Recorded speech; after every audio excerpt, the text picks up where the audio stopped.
We disagree with much recent commentary to the effect that Mr. Trump's trade policy and the geopolitical positioning of the US would be quote-unquote uncertain. His intentions are clear.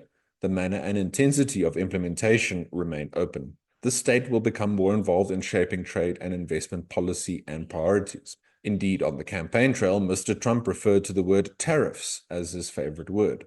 If Mr. Trump delivers on a 60% tariff on imported goods from China, on top of the tariffs already in place, and imposes a 20% tariff on imported goods from other countries, the worst-case scenario entails full retaliation from those countries affected, higher prices for consumers in the US and elsewhere, and a calcification of global trade routes. This negative scenario has been described as a beggar thy neighbor policy. It is when a country tries to improve its economic position by using methods that worsen the economic position of other countries. While each country individually has an incentive to do this, if all countries do it, they make everyone worse off, including themselves. The Chinese government will be keen to find ways to mitigate the risk of a trade war by seeking deals where possible. Elon Musk has moved closer to Mr. Trump and, if he can exert policy influence, will try to push things in a direction that is to the benefit of Tesla's operations and sales, not only in China but around the world, where the company is under severe pressure from Chinese electric vehicle competitors. US allies in Europe will be worried. They cannot rely on being able to ride on US coattails any longer. In a 2 November post on X, Polish Prime Minister Donald Tusk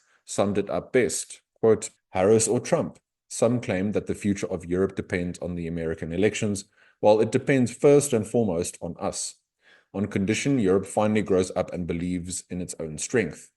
Whatever the outcome, the era of geopolitical outsourcing is over. With conflicts raging in Ukraine, in the Middle East, and in Central and West Africa, Mr. Trump's rhetoric points to the US taking a more isolationist stance on global security. However, should he be able to clinch deals in some or all of these areas, US military and intelligence capabilities could be brought to bear on resolving at least some of these conflicts.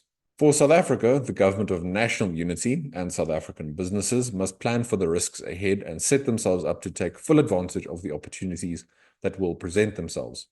In terms of foreign policy and the country's moves in the geopolitical sphere, the best route forward for the GNU is to practice credible non-alignment.